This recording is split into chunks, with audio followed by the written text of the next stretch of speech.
রাধে রাধে, কেমন আছো তোমরা? আমি টুম্পা, দ্য কুন্ডু ফ্যামিলি চ্যানেলে আরেকটি নতুন ভিডিওতে তোমাদের স্বাগত জানাই। দুর্গাপুজো কালী পুজোর কারণে শিয়ালদা প্ল্যাটফর্মকে কত সুন্দর করে সাজানো হয়েছে। আমাদের ভারতের সব থেকে ব্যস্ততম রেল স্টেশন আমাদের এই শিয়ালদা রেল স্টেশন। আর এই যে শিয়ালদা প্ল্যাটফর্মে হলুদ রঙের ট্যাক্সি, এগুলো কিন্তু আমাদের কলকাতার ঐতিহ্য বহন করে। পুরো রাস্তা জুড়ে আলো, আর তার মধ্যে হলুদ রঙের ট্যাক্সিগুলো ছুটে চলেছে। তোমরা দেখবে যে কটি সিনেমা আমাদের কলকাতার প্রেক্ষাপট নিয়ে তৈরি হয়, সেই সব দৃশ্যগুলোর ব্যাকগ্রাউন্ডে একটা করে হলুদ ট্যাক্সি থাকবেই। কলকাতাতে এই ট্যাক্সির পরিষেবাগুলো ব্রিটিশ আমল থেকে চালু ছিল।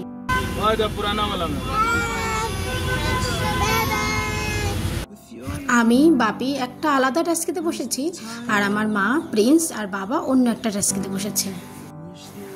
আর এই যে দেখো, শত শত কলার কাঁদি। এখানে সামনে ছট পূজা আসছে, তো এই ছট পূজা মূলত বিহারকে কেন্দ্র করেই হয়। আর এই ছট পূজার প্রধান উপকরণ একটি কলার কাঁদি। আর এই যে হলুদ রঙের ট্যাক্সি, এগুলো স্বাধীনতার পর থেকে একটা বিশেষ স্থান দখল করে নিয়েছে। 1908 সালে কলকাতায় যখন প্রথম ট্যাক্সি চালু হয়, তখন কিন্তু ট্যাক্সিগুলো হলুদ রঙের ছিল না, সেগুলো ছিল কালো এবং সাদা রঙের।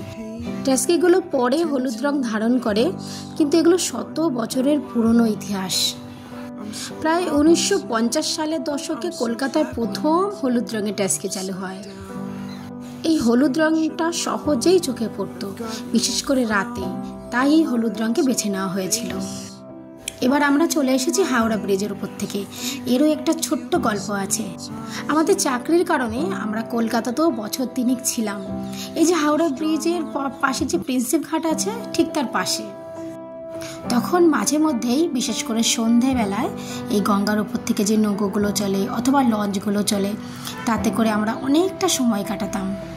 বেশ খানিক বন্ধুবান্ধবও ছিল, সবাই একসঙ্গে মিলে গঙ্গার উপরে কত না মজা করতাম। সেগুলো হয়তো এখন সব কিছুই মুছে যেত, কিন্তু এখন এই ইন্টারনেটের যুগে এতটাই লাভবান হয়েছি আমরা, আজ সেই সব বন্ধুবান্ধব এখন আমাদের নখদর্পণে। কে বলেছে ইন্টারনেট আমাদের শুধু ক্ষতি করে? আজ থেকে 15 বছর আগের বন্ধুদের সাথে জড়িয়ে রেখেছে এই ইন্টারনেট। সব কিছুই থাকে আমাদের হাতের মধ্যে, আমরা কোন জিনিসটাকে কিভাবে ব্যবহার করব। গল্প করতে করতে চলে এলাম আমাদের দেশের, অর্থাৎ আমাদের ভারতবর্ষের সব থেকে বড় station Howrah rail station. Howrah rail স্টেশনে মোট 23টি প্ল্যাটফর্ম রয়েছে। হাওড়া ব্রিজের সৌন্দর্য অপরিসীম, আর উপরে যে ছোট্ট ছোট লাইটগুলো জ্বলছে, তাতে কিন্তু আরও এর সৌন্দর্য বেড়ে গেছে। আর এই হাওড়া স্টেশনে রোজ 1 মিলিয়নেরও বেশি যাত্রীকে পরিষেবা দেওয়া হয়।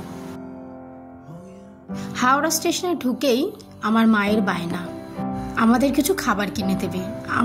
যখনই বাড়ি থেকে আমরা আসি, তখনই 1 ব্যাগ কিন্তু খাবার নিয়ে আসি, বিশেষ করে বেশ কিছু শুকনো খাবার। সেটা মাও ভালো করে জানে, কিন্তু মা কোনোভাবে সেগুলো মানতে চায় না। প্রত্যেকবার এই হাওড়া স্টেশনে আসলেই মা কিছু না কিছু খাবার কিনে দেয়। হাওড়া স্টেশনের ইতিহাস কিন্তু অনেক পুরনো। সেই 1854 সালের 15ই আগস্ট থেকে শুরু করা হয়।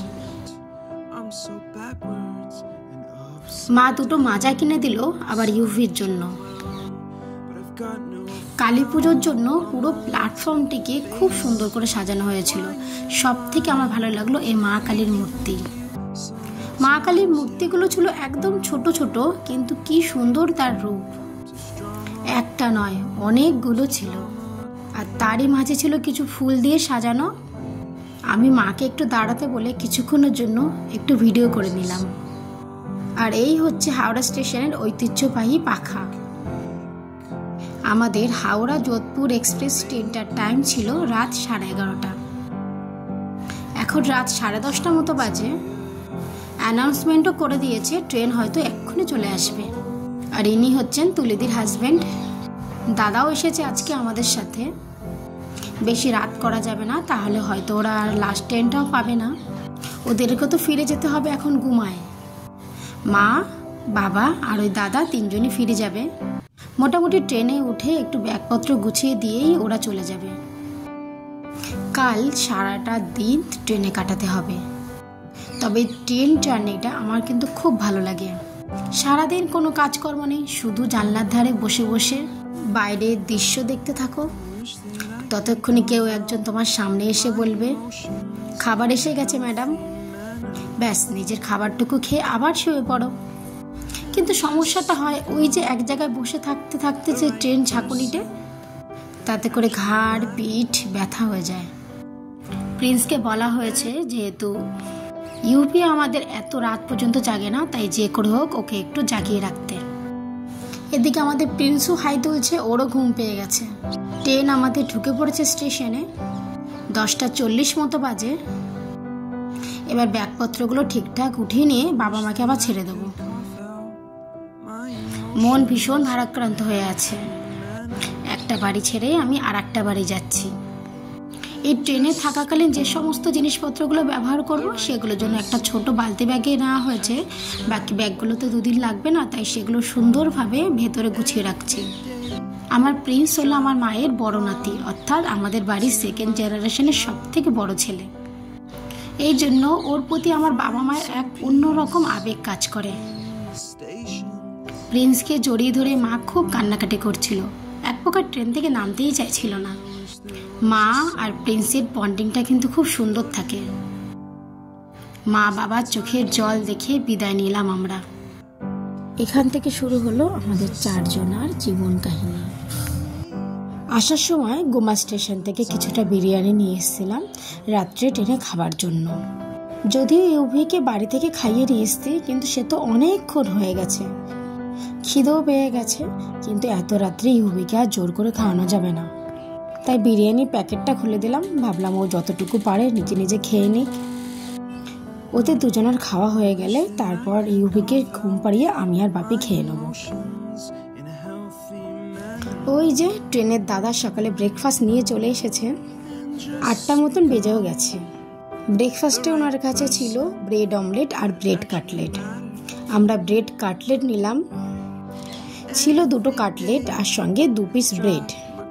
2 ভাইয়ের কেউ ব্রেড খেলো না, তবে কাটলেটটুকু 2 জনে খেয়ে নিল। একটু যেই পেট ভরে গেছে সেই ইউপি শুরু করেছে খেলাধুলা। গাড়িগুলো বের করে একটার পর একটা সাজিয়ে খেলাধুলা শুরু করে দিয়েছে। সকালের খাওয়াটুকু সেরে আমিও বসে পড়েছি জানলার ধারে, এই যে দূর দিগন্তের বাড়ি ঘর সবকিছু দেখার জন্য। আর কতক্ষণ বসে থাকবে? অবশেষে প্রিন্সও শুয়ে পড়েছে মোবাইল নিয়ে। আর এদিকে প্রায় 11টা মতো বাজে। ট্রেনে বসে থাকতে থাকতে বড্ড খিদে পায়, তাই ট্রেন থেকে একটু চা নিয়ে আর ব্যাগ থেকে একটু বিস্কুট নিয়ে বসে পড়লাম আমি। প্রিন্সও ঝুলি থেকে একটার পর একটা গল্প বার করে বলতে লাগলো। এই ট্রেনে বসে থাকাতে আমরা কিন্তু কোনোদিনও বোরিং ফিল করি না, বরং আমাদের মনে হয় এটা আমাদের ছোটোখাটো একটা ফ্যামিলি পিকনিক। জানি না কোন জায়গা থেকে যাচ্ছি, তবে বাইরে দেখতে পেলাম একটা রেল ইঞ্জিন। এরকম ধরনের রেল ইঞ্জিন আমরা খুব একটা দেখতে পাই না, তাই দেখা মাত্রই ভিডিও ক্যাপচার করে রাখলাম। আমাদের কলকাতা থেকে রাজস্থানের জামা কাপড় পরা কিংবা খাওয়া দাওয়া কিংবা কথাবার্তা বলার ধরন, বাড়িঘর সব কিছুই আলাদা। 11:30টার মতো বেজে গেছে। আমি তো একটু চা খেয়েছিলাম, কিন্তু ওরা তো কিছু খাইনি। ওদের আবার খিদে পেয়ে গেছে। মা যেই খাবারগুলো কিনে দিয়েছিল সেইগুলোই বের করে খেতে লাগলো। দুপুর 12টা বেজে গেছে। আমরা ট্রেন থেকে যে খাবারটি অর্ডার করেছিলাম সেটি চলেও এসেছে। আমরা নিয়েছিলাম এটা ননভেজ থালি। এতে ছিল কিছু ভাত, ডাল আর একটা সবজি আর 2 পিস মাংস। আমার জন্য নিয়েছিলাম ভেজ। প্রিন্স তো একা একাই খেয়ে নিচ্ছে। এবার আমি ইউভিকে একটু খাইয়ে ঘুম পাড়িয়ে তারপর আমি আর বাপি খাওয়া দাওয়া করব। প্রয়াগরাজ জংশনে ঢুকে পড়েছি। এবার কিছুক্ষণের জন্য ট্রেনটি থেমে থাকবে। বাচ্চা দুটো ঘুমিয়ে পড়েছে। এইবারে আমি আর বাপি খাওয়া দাওয়া করে দুজনে একটু বিশ্রাম করে নেব। বিকেল 4টে মতো বাজে। ওরাও ঘুম থেকে উঠে পড়েছে। এবার নিয়েছি একটু ম্যাগি নুডলস। ট্রেনে এত পরিমাণে বিভিন্ন রকমের খাবার বিক্রি হয়, আর যতক্ষণ আমরা জেগে থাকি ততক্ষণ খিদেও পায়। আর বিশেষ করে আমাদের ইউভিকে নিয়ে প্রচণ্ড সমস্যা পড়তে হয়। যত রকম খাবার বিক্রেতা আসে ওর সব খাবারই চাই, আর খাবারগুলো কিনে না দিলে ট্রেনে নিচে বসেই ভীষণ জোরে চিৎকার করে কান্নাকাটি শুরু করে দেয়। প্রায় ঘন্টাখানেক হয়ে গেছে, সময় এখন বিকেল 5টা। বাপি এখনো ঘুমাচ্ছে আর প্রিন্স নিয়ে নিল একটা এলাইচি চা। রাত প্রায় 8:30 মতো বাজে। কোনো একটা জংশনে ট্রেনটা এসে যখন থেমেছে, একদম আমাদের কম্পার্টমেন্টের দরজার সামনে একটা পিৎজা বার্গারের দোকান ছিল। সেখান থেকে কিছু বার্গার নেওয়া হলো রাত্রের ডিনারের জন্য। আর ট্রেন থেকে নিলাম এই মিষ্টি দই। ব্যাস, রাতের জন্য এতটুকু খাবার। আমার বিছানা তৈরি করা হচ্ছে। রাতে আমি আর ইউভি এখানে শুয়ে পড়ব। ট্রেনের টাইম দেখলাম কাল সকাল 5:30টায়, কিন্তু রাতের দিকে ট্রেনগুলো বেশ জোরেই ট্রেনে নিয়ে যায়। ইউভি যাচ্ছে ওর বাবার সাথে ওয়াশরুমে। সেক্ষেত্রে ট্রেনটি সম্ভবত 5টার মধ্যেই আমাদের পৌঁছে দেবে, তাই বেশি রাত করলে হবে না। 5টার আগেই আবার আমাদের সকালে উঠে পড়তে হবে।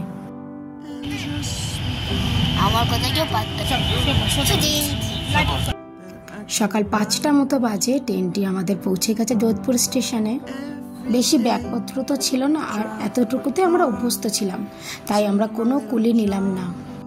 ওভারব্রিজের উপর থেকে যে ছোট ছোট জানলাগুলো থাকে, সেগুলো থেকে একটু ভিডিও করলাম। আমরা লিফটে করে একতলাতে এসে গেছি। দেখো, সময় এখন 5:20।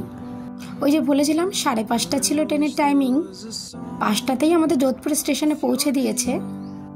তবে সমস্ত জিনিসপত্র নিয়ে আসতে আসতে আমাদের একটু সময় লেগে গেছে।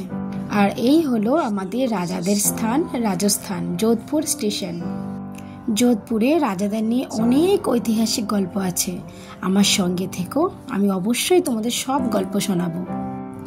সকাল 5:30 মতো বাজে, কিন্তু এখানে এখনো সূর্যের আলো ফোটেনি। সূর্যের আলো পৌঁছাতে পৌঁছাতে প্রায় 7টা বেজে যায়। আর এই দেখো, স্টেশনের পাশে রাখা আছে একটা সুন্দর আমাদের ইন্ডিয়ান ফ্ল্যাগ। এখান থেকে এখন অটো ধরবো, ধরে প্রায় 10 মিনিট মতো রাস্তা পৌঁছে যাব আমি আমার গন্তব্যস্থানে। মাত্র 6টা মাস হয়েছে আমরা যোধপুর এসেছি। যোধপুরের রাস্তায় প্রত্যেকটা কোনায় কোনায় রাজাদের ছাপ রয়ে গেছে। ব্যাস, আজকের জন্য এতটুকু। আবার নিয়ে আসবো অন্য কোনো ভিডিও গল্পের মাধ্যমে। আমার সঙ্গে থেকে এতক্ষণ ধরে আমার ভিডিওটি দেখার জন্য তোমাদের অসংখ্য ধন্যবাদ। ভিডিওটি যদি ভালো লেগে থাকে তবে চ্যানেলটি সাবস্ক্রাইব করে একটা লাইক কমেন্ট করে দিও। ধন্যবাদ, তোমরা ভালো থেকো। আবার নিয়ে আসবো অন্য কোনো ভিডিও গল্পের মাধ্যমে।